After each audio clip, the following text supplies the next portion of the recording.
एक सवाल का जवाब चाहते हैं कि स्थिति स्पष्ट हो जाए, एग्जाम होंगे या नहीं होंगे। क्या आप इस स्थिति को स्पष्ट कर पाएंगे?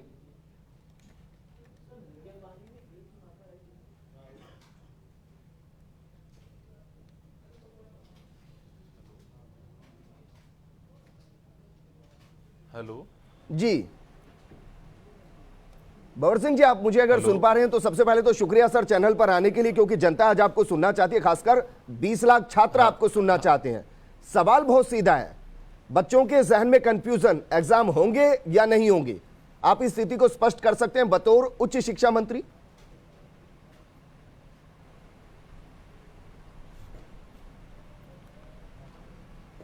देखिए, राजस्थान में जिस प्रकार की कोरोना की परिस्थितियां चल रही है वर्तमान समय में, इसको मद्देनज़र रखते हुए तथा राजस्थान के हमारे यूनिवर्सिटीज़ के जितने भी विद्यार्थी हैं, उनके अभिभावक हैं, उनकी ये मांग थी कि इन परिस्थितियों में परीक्षाएं नहीं करवाई जाए, विद्यार्थियों को बिना परीक्षा के प्रमोट किया जाए। और उसके साथ साथ कुछ व्यवहारिक दिक्कतें भी थी जो हमने महसूस किया कि राजस्थान में ऐसे बहुत सारे विद्यार्थी हैं जो राजस्थान से बाहर देश के दूसरे राज्यों में रहते हैं, जिनको परीक्षाएं देने राजस्थान आना पड़ेगा, और पब्लिक ट्रांसपोर्ट पूरी तरह से अभी चालू नहीं हुआ है। और जयपुर में आने वाले लोगों को, विद्यार्थियों को वहाँ रहने की पूरी व्यवस्था की दिक्कतें कोरोना की वजह से आ रही है। हॉस्टल्स हमारे पूरे खुल नहीं पा रहे हैं, और हमारे प्रदेश में भी कोरोना का जो ग्राफ है वो पिछले कई दिनों से लगातार बढ़ रहा है। तो इन तमाम परिस्थितियों को देखते हुए हमारे माननीय मुख्यमंत्री महोदय की अध्यक्षता में एक बैठक आयोजित की गई, और उसमें 3 दिन पहले ही हमने ये निर्णय लिया कि राजस्थान में हमारे विद्यार्थियों के स्वास्थ्य को ध्यान में रखते हुए और व्यवहारिक दिक्कतों को ध्यान में रखते हुए यूनिवर्सिटीज़ की परीक्षाएं जो है आयोजित नहीं की जाएगी, और विद्यार्थियों को बिना परीक्षा के कर्मोन्नत, अगली कक्षा में कर्मोन्नत किया जाएगा। और ये माननीय मुख्यमंत्री महोदय ने तमाम बिंदुओं पर गहनता से अध्ययन करने के बाद, पूरा फीडबैक के बाद ये निर्णय लिया। चूँकि अब यूजीसी के द्वारा कल रात्रि को गाइडलाइन जारी की गई है, और उसमें जो फाइनल ईयर की हमारी परीक्षाएं हैं देश भर की, उनको आयोजित करने के लिए सितंबर माह में कहा गया है। यूजीसी के द्वारा जो गाइडलाइन जारी की गई है उसका हम सब लोग सम्मान करते हैं, पर उसमें यूजीसी के द्वारा जो निर्णय लिया गया है वो अलग अलग राज्यों में अलग अलग परिस्थितियां हैं। देश के बहुत सारे ऐसे राज्य हैं जहां कोरोना का जो प्रभाव है वो कम है जी, और देश में ऐसे बहुत सारे राज्य हैं जहां कोरोना का प्रभाव बहुत ज़्यादा है या बहुत तेज़ गति से बढ़ रहा है। तो मैं समझता हूं कि अलग अलग राज्यों की अलग अलग भौगोलिक परिस्थितियां हैं। राजस्थान में भी राजस्थान की भौगोलिक परिस्थिति तो ये कहती है कि 80% से ज्यादा रिकवरी रेट है। राजस्थान के अंदर कोरोना सबसे ज्यादा कंट्रोल किया गया, डेथ परसेंटेज अन्य राज्यों के मुकाबले मिनिमम है, 10वीं के एग्जाम अभी कराए गए हैं। तो फिर उन स्थितियों को देखते हैं तो राजस्थान बेहतर नजर आता है अन्य राज्यों के मुकाबले। ये तो आंकड़े हैं सर।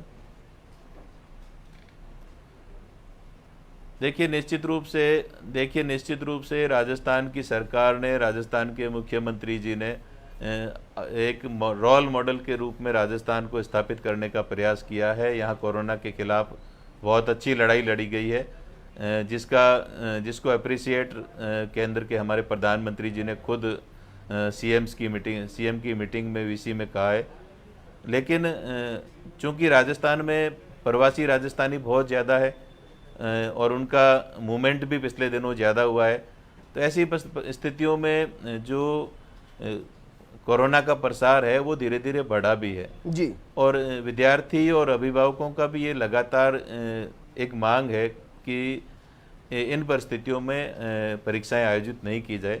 तो इन तमाम तथ्यों को ध्यान में रखते हुए हमने परीक्षाओं का आयोजन करने का निर्णय लिया था। ठीक है सर, एक और सवाल मेरा आपसे है, राजस्थान के अलावा वो कौन-कौन से राज्य हैं जहां ये फैसला यूजीसी की गाइडलाइन से पहले ही कर लिया गया था कि वो फाइनल ईयर के एग्जाम नहीं लेंगे, फिर चाहे वो मास्टर डिग्री हो या फिर बैचलर डिग्री हो, राजस्थान ने फैसला लिया, छात्रों ने उसको अप्रिशिएट किया, लेकिन क्या यह मुमकिन नहीं था कि यूजीसी की गाइडलाइन का इंतजार कर लिया जाता, उसके बाद फिर फैसला लिया जाता, कम से कम कंफ्यूजन की स्थिति नहीं होती?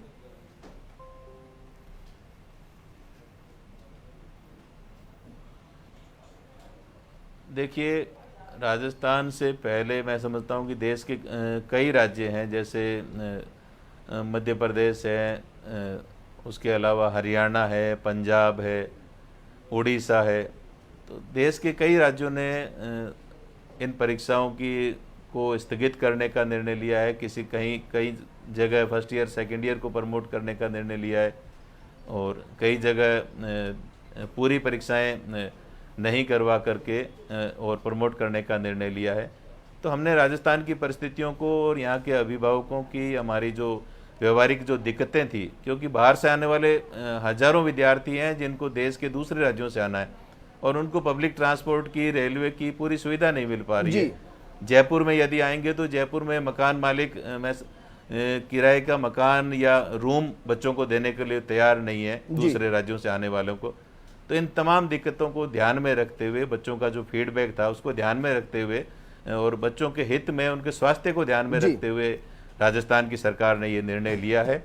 और चूंकि यूजीसी का, जैसे आपने बताया कि यूजीसी ने अब गाइडलाइन जारी कर दी है, तो यूजीसी की गाइडलाइन का भी हम पूरा ध्यान रखेंगे। और ये फैसला उच्च स्तर पर हुआ है, माननीय मुख्यमंत्री महोदय के पूरे प्रसंज्ञान में लाकर के ये फैसला लिया गया है। ठीक है सर, तो एक और सवाल मेरा आपसे है कि फर्स्ट ईयर में जिनकी सप्ली, सेकंड ईयर में जिनकी सप्ली, अब फाइनल ईयर में अगर उनको पास कर दिया जाता है तो ये डिग्री की गुणवत्ता पर सवाल खड़ा नहीं करेगा? और उन लोगों के साथ, उन छात्रों के साथ धोखा नहीं जो दिन रात मेहनत करके पढ़ाई करते हैं? इसको कैसे देखेंगे आप?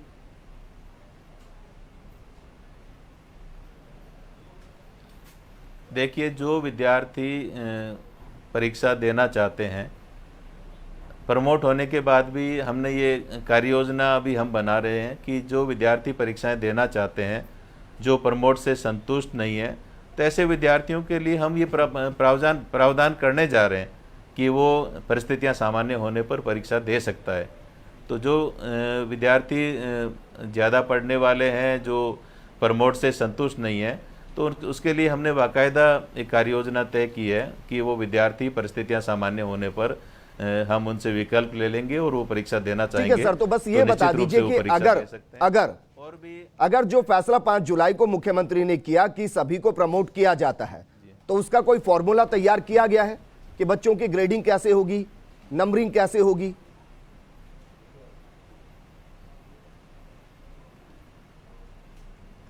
देखिए, 8 जुलाई से राजस्थान के कई विश्वविद्यालयों में परीक्षाएं प्रारंभ होने जा रही थी, और दूसरी तरफ कोरोना का जो स्प्रेड है वो बढ़ता जा रहा था, और विद्यार्थी संगठन और विद्यार्थियों के द्वारा लगातार ये मांग की जा रही थी कि परीक्षाएं हमारी आयोजित नहीं की जाए।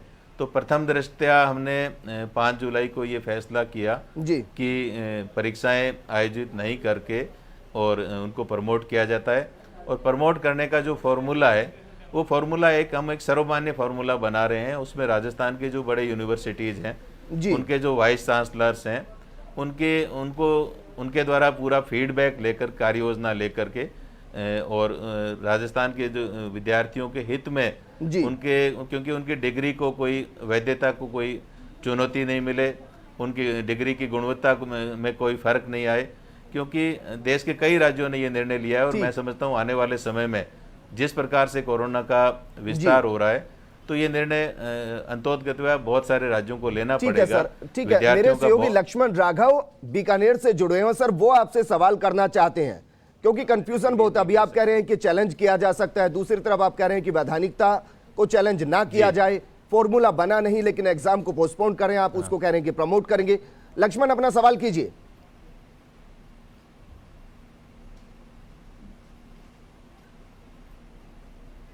देखिए मंत्री जी, आप सेंसिबल हैं, अच्छी बात है, लेकिन देखिए अब जरूरत है, मुझे लगता है, बोल्ड बनने की।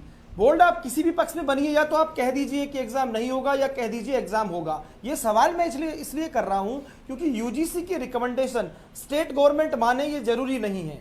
ये मैं आप भी इस बात को समझते हैं। और मैं उदाहरण देता हूं, यूजीसी कहती है एज जो रिटायरमेंट की है 70 ईयर्स है, स्टेट में 60 ईयर्स है।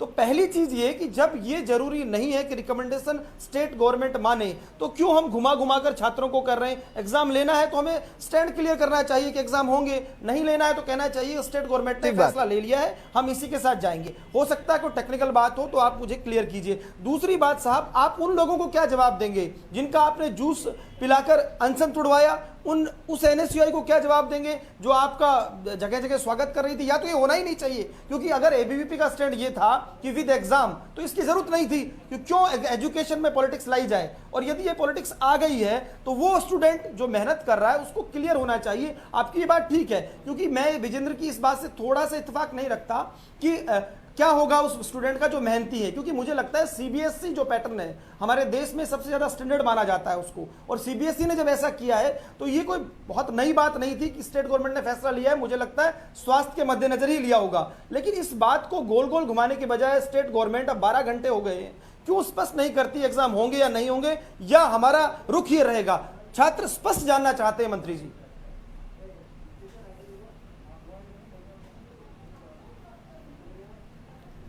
देखिए लक्ष्मण जी, हमने 2 दिन पहले ही ये निर्णय लिया है कि हम एग्ज़ाम नहीं लेंगे राजस्थान में। ये हमारी सरकार का और राजस्थान गवर्नमेंट का और हमारे विभाग का ये स्टैंड है जी। लेकिन यूजीसी और एमएचआरडी जो है वो हमारे देश की सर्वोच्च संस्थाएं हैं और उन्होंने जो गाइडलाइन जारी की है, एडवाइजरी जारी की है, तो उस एडवाइजरी का पालन करना या नहीं करना विद्यार्थियों के हित में है या नहीं है, तो इन तमाम बिंदुओं पर, क्योंकि जल्दबाजी में यूजीसी ने ये कहा कि सितंबर में एग्ज़ाम करवाएंगे, सितंबर के लास्ट में, तो अभी लंबा समय पड़ा है। और ये फैसला लक्ष्मण जी मुख्यमंत्री जी के स्तर पर हुआ है और माननीय मुख्यमंत्री जी ने पूरा फीडबैक लेकर के तमाम परिस्थितियों को ध्यान में रखते हुए और जो कोरोना के हालात हैं, विद्यार्थियों की जो मानसिक स्थिति है, उसको ध्यान में रखते हुए निर्णय लिया है। तो जैसा आपने कहा कि कल रात को ये यूजीसी ने गाइडलाइन जारी की है, मैं इसमें थोड़ा समय चाहूँगा। आने वाले समय में, आने वाले 2-3 दिनों में उच्च स्तर पर हमारे शिक्षाविदों से सलाह मशवरा करके और विद्यार्थियों के हित में जो हमने निर्णय लिया है, यूजीसी की जो गाइडलाइन है उसको फॉलो करना है नहीं करना है। ये चूँकि पहले भी जो फैसला हुआ मुख्यमंत्री जी के स्तर पर हुआ है और उन्होंने ये भी कहा था कि जो विद्यार्थियों के का जो परीक्षा परिणाम है प्रमोट करने के बाद जो अंकों का निर्धारण है उसमें हम यूजीसी की गाइडलाइन को ध्यान रखेंगे। लेकिन इस संबंध में यूजीसी ने कुछ स्पष्ट निर्देश नहीं दिए हैं और उन्होंने सीधा फाइनल ईयर की परीक्षाएं आयोजित करवाने की अनिवार्यता की बात कही है।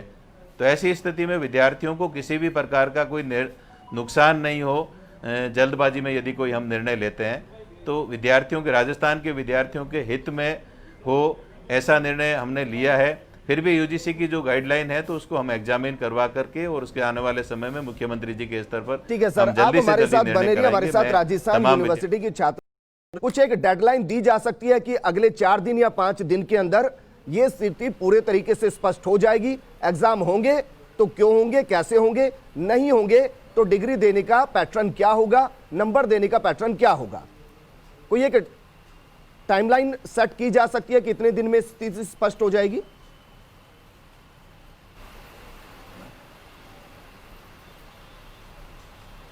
देखिए, मैं ये कहना चाहूँगा कि जो आप टाइमलाइन की बात कर रहे हैं तो निश्चित रूप से अति शीघ्र, बहुत जल्दी से जल्दी, क्योंकि विद्यार्थी जो कल 5 तारीख के बाद विद्यार्थियों के सामने ये स्थिति स्पष्ट हो गई थी कि अब एग्ज़ाम नहीं होंगे।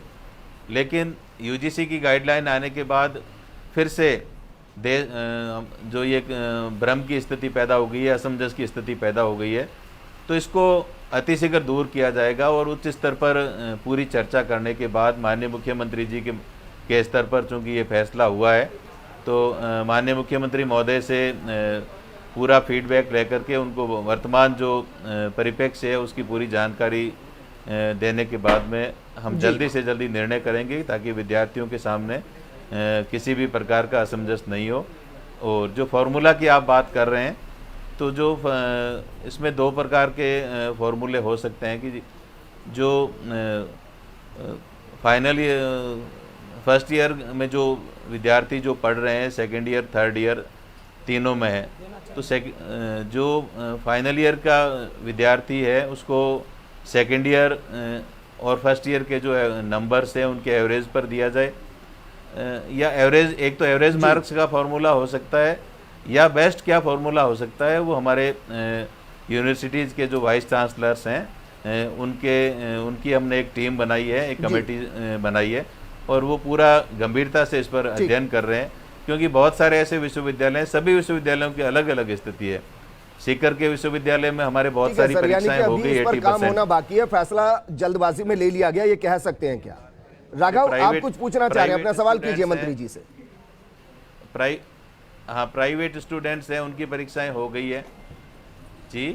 देखिए मंत्री जी, मेरा आपने ये निश्चित तौर पर सीधा पक्ष रखा था उस वक्त मुख्यमंत्री के साथ मीटिंग की जब, और ये माना जाता है कि मुख्यमंत्री जी मंत्रियों को साथ लेकर चल रहे हैं। मैं तो एक बात समझना चाहता हूं, क्या आप राजस्थान के विद्यार्थियों को एक चीज आश्वस्त फर्स्ट इंडिया न्यूज पर करना चाहेंगे कि जो टाइम टेबल जारी हुआ, कम से कम उस टाइम टेबल पर एग्जाम कराने यूनिवर्सिटीज नहीं जा रही है? क्योंकि सबसे बड़ा डिलेमा यह है, 9-10 तारीख से परीक्षा शुरू करने की बात आपके टाइम टेबल में कही गई है, तो कम से कम आप इतना तो आश्वस्त कीजिए कि हम यूजीसी की गाइडलाइन को पढ़ रहे हैं, लेकिन यह टाइम टेबल नहीं रहेगा। क्योंकि इससे हो क्या रहा है, छात्र जो है या तो टीवी देख रहा है या वो इस बात को लेकर लगा हुआ है सोशल मीडिया पर कि भाई एग्जाम होगा कि नहीं होगा। तो आप इतना आश्वस्त कीजिए, जो राजस्थान के आपका जो छात्र है, स्टूडेंट है, जो युवा मंत्री से उम्मीद कर सकता है, कम से कम आप ये बताइएगा कि क्या नए टाइम टेबल से परीक्षा होगी, या ये 9 जुलाई पर ही आप यूजीसी की गाइडलाइन मानते हुए एग्जाम पर जा रहे हैं?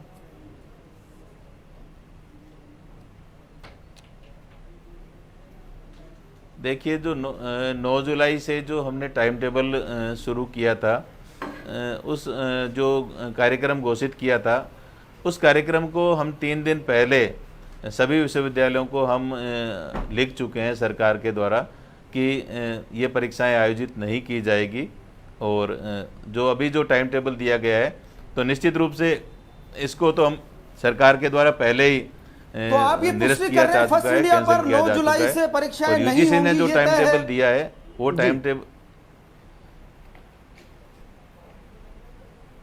निश्चित रूप से नहीं होगी 9 जुलाई से परीक्षाएं। चलिए, भंवर सिंह भाटी जी, बहुत शुक्रिया हमारे साथ बात करने के लिए। उम्मीद करेंगे कि आप जल्दी ये फैसला भी करेंगे कि अगर एग्जाम नहीं हो रहे हैं तो फिर पैटर्न क्या कुछ रहना है, किस तरीके से बच्चों के बीच में असंतोष ना फैले, उसको लेकर क्या कुछ रूपरेखा बनाई जाएगी।